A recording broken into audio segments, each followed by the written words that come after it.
আসসালামু আলাইকুম। Welcome back to আকুকস ডায়েরি। আজকে একটা রেসিপি দেখাবো। ছোট মাছের রেসিপি এটা। এটাকে ডগি মাছ বলে বা সিলিং মাছও বলে। অনেকে ফুল সিলিং বলে এটাকে। এই মাছটা খুবই মজার। এটা নদীর মাছ। এটাকে খুব সুন্দর করে বেছে কেটে ধুয়ে নেব। এখন একটা প্যানে ১ কাপ পরিমাণ পেঁয়াজ দিয়ে দিয়েছি। ১.৫ চা চামচ রসুন বাটা দিব। টমেটো কুচি দিয়েছি ২টি। লবণ দিব পরিমাণ মতো। ১.৫ চা চামচ লবণ দিয়েছি।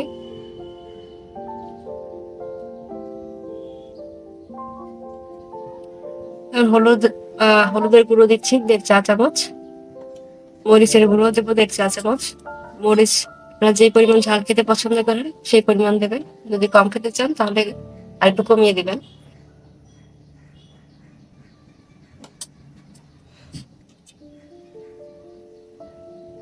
এখন এখানে মাস্টার্ড ডাল দিব। তাহলে মাস্টার্ড ডাল দিয়েছি 2/3 কাপের কাছাকাছি। এখন এই সমস্ত ইনগ্রেডিয়েন্টস গুলো হাত দিয়ে খুব ভালো মতো করে মেখে নিব, যাতে মশলাগুলো অনেক নরম হয়ে যায়।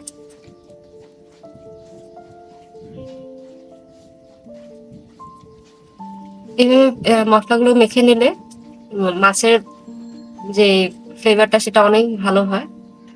মশলাগুলো খুব ভালো মতো মাছের মধ্যে প্রবেশ করতে পারে। এটা হচ্ছে আমি এখানে ৫-৬টা কাঁচামরিচ দিয়ে দিয়েছি। আর এই যে মাছগুলো এগুলো খুব সুন্দর করে আমি কেটে ধুয়ে দিয়েছি লেবুর রস আর লবণ মেখে। মাছগুলো একদম পরিষ্কার সাদা সাদা হয়ে গিয়েছে। এখন মাছগুলোকে এই মশলার সাথে খুব ভালো মতো করে মেখে নেব।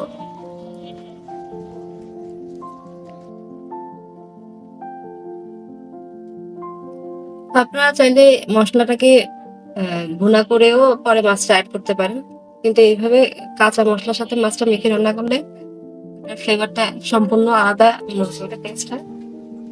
আপনার বাসায় অবশ্যই ট্রাই করে দেখে কিভাবে রান্না করে দেবো। এগুলো এই প্রসেসটা অনেক পুরোনো একটা প্রসেস মাছ রান্না।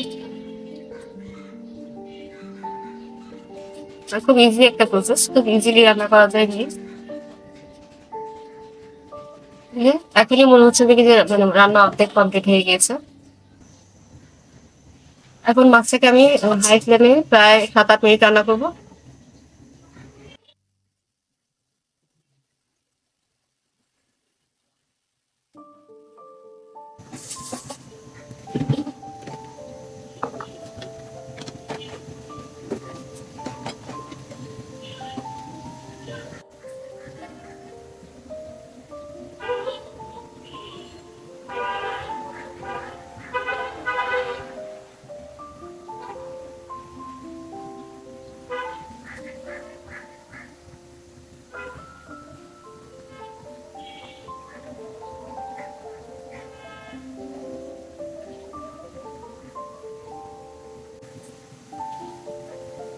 মাছের ঝোলটা প্রায় ঘন হয়ে এসেছে। এ পর্যায়ে আমি এখানে অ্যাড করব কুমড়ার ফুল।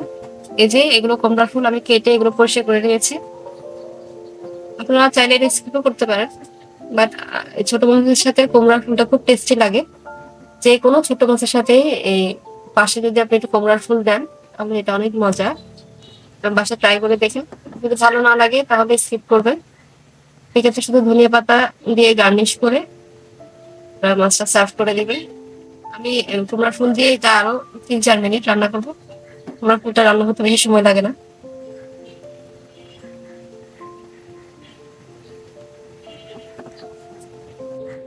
এই যে ঝোলটা ঘন হয়ে গিয়েছে, আমি এই পর্যায়ে চুলাটা অফ করে দিয়েছি। রান্না কমপ্লিট। আসসালামু আলাইকুম। Thanks for watching my video.